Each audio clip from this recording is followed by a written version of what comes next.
Welcome, I'm Kinetic Symphony. I hunt down and report on weird and mysterious stories, from glitches to the paranormal. Case file number 781, written by GoddamnCommie, The Cabin of Dancing. I can't fall asleep right now and figured I'd share my one and only potentially supernatural encounter. It happened when I was 15, about 6 or 7 years ago, when I finally grew old enough to become a counselor at a summer camp. I had attended this annually for most of my childhood. The camp is Camp Anokajig in Plymouth, Wisconsin, if you want to check it out. You would imagine that a summer camp as large and old as Anokajig would have its fair share of scary stories and camp legends, but from my experience, that really wasn't the case. Ghost stories around the campfire were of course popular, but there weren't really any specifically about the camp itself. That is, except one commonly accepted notion among the staff: Thunderbird Cabin 2 is haunted. See, the camp is separated into a boys and girls side, and these sides are further divided into sections with names like Lakeview, Timber Trail, or, of course, Thunderbird. Counselors would rotate through sections throughout the summer. During the particular week of this story, I was stationed in Thunderbird and was assigned with another counselor who I'll call Keegan to watch over the infamous Cabin 2. Stories about Cabin 2 varied.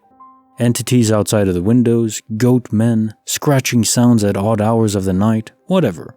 The diverse and often hyperbolized nature of these stories actually led me to doubt the legitimacy of all of them. It's a much more likely explanation that there was a desire for ghost stories at a camp, and that someone came up with Thunderbird 2 is haunted, which just happened to stick, no? I still believe this, in fact. I don't want to believe in ghosts or the paranormal, but I know what I experienced, and any rational explanation I can come up with does not seem to fully convince me. Anyway, it goes as follows. This week, I was assigned to watch the youngest group of boys, about 6 to 8. We like to have everyone in bed early since the young kids can be restless, and they needed time to wind down. This particular night, things went smoothly for Keegan and I. We had gotten all the kids seemingly asleep rather quickly. Being a little older, we would stay up and chat or read, and this night was no different. We both sat in Keegan's bunk, sharing a pair of earbuds and watching YouTube videos. It's important now to describe the layout of the cabin in Thunderbird. They were simplistic, rectangular, raised wood cabins. The inner perimeter was lined with bunk beds and housed about 20 to 30 campers and 2 counselors. Small, high-set rectangular windows along all sides provided moderate moonlight at night. Anyways, we're watching a video and all the kids are asleep. Dead quiet inside. You can barely hear the crackling of the dwindling campfire outside and the muffled normal sounds of a Midwest forest at night. That is, until something disturbs the peace. The unmistakable sound of someone shaking in a sleeping bag breaks the silence. It's clear from the noise and vibrations that one of the campers is basically flailing in their bunk. Their sleeping bag is rustling, the metal bunk is squeaking. The sound of their body bouncing on the mattress makes a dull thumping noise. Keegan and I quickly take out the earbuds, pause for a moment to listen to the sound, and turn to each other with a concerned, "What the hell?" look on our faces. Initially, I'm actually worried a camper is having a seizure. And then, on the other side of the cabin, we hear the same noise, the same vibration. Only a few seconds after the first camper started to shake, a second one joined in. Then another, and another, and another. Within 7 or 8 seconds, literally every damn kid in this cabin is flailing in their bags. The sound of rustling fabric and straining bed springs is all you can hear. In the pale moonlight, you could also see the outlines of their bodies bouncing around a little. The entire cabin is vibrating at this point, and Keegan and I are frozen, wide-eyed, terrified. We each have the same frightened look, and it's clear that neither of us have any idea what's going on or what to do. We sit, paralyzed, for some period of time while the collective possession around us continues. After 15 or 20 seconds of this, the cacophony stops. Like a switch is flipped, all the campers stop moving and go perfectly still, back to sleeping undisturbed. Still immobilized with fear, Keegan and I still sit completely still as well, not talking or moving. Scared, I'm assuming that this was simply the beginning of something worse, unsure whether to run or check the campers. Minutes go by, both of us looking around, eyes darting to the door, the surrounding bunks, both of us braced for impending doom.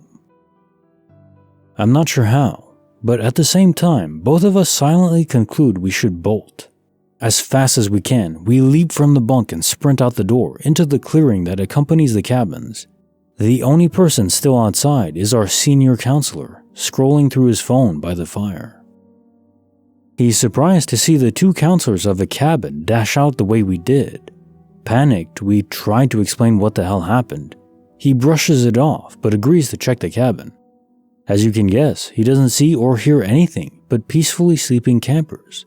We reluctantly return to the cabin and get in our beds. Still on high alert, I lay awake for some time, braced and waiting for something, but alas, I drift off at some point. Wouldn't you believe it, in the morning, none of the kids claimed to know anything about the night previous.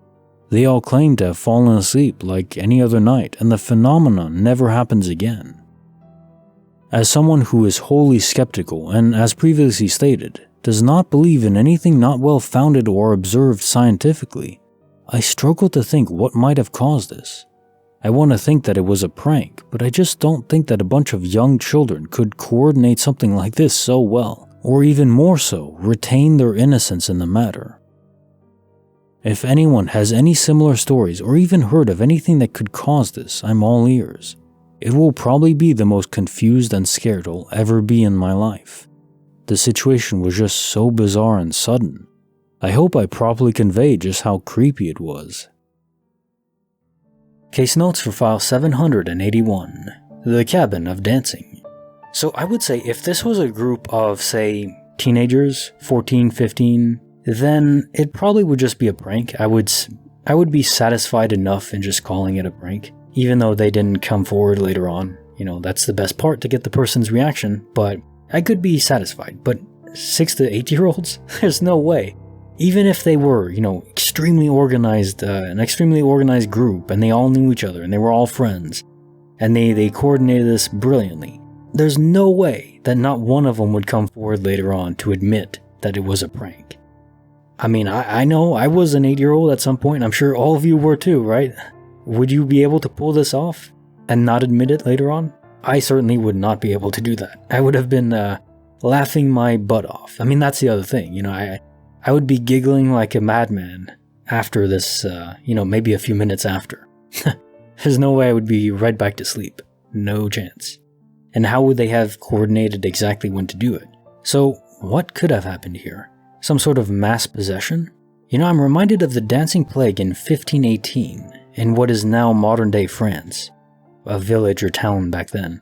There was this woman who just started to dance, seemingly randomly, and then other people joined in, and apparently they danced until they died, although that isn't exactly certain. But they just broke out into dance for hours or even days, with no real explanation back then. Was it mass possession by some weird demon that just wanted to kill people in a most unusual way? Now it's thought that it could be related to some sort of toxic fungi. So I'm thinking, if the group there in the cabin, if all those kids ate some weird fungus, and experienced delusions from it, some sort of convulsion at the night, I mean, it would make some sense. They didn't all break out into, dancing in their bunk beds exactly at the same time. So each system would process that toxin a little bit differently. It could be even related to whatever toxin was causing the dancing plague all the way back in 1518. So I could see that being possible, some sort of toxic fungi or other substance that caused this convulsion. But yeah, that's where I'd leave it. Either some sort of mass possession or some sort of environmental factor that was in that specific area.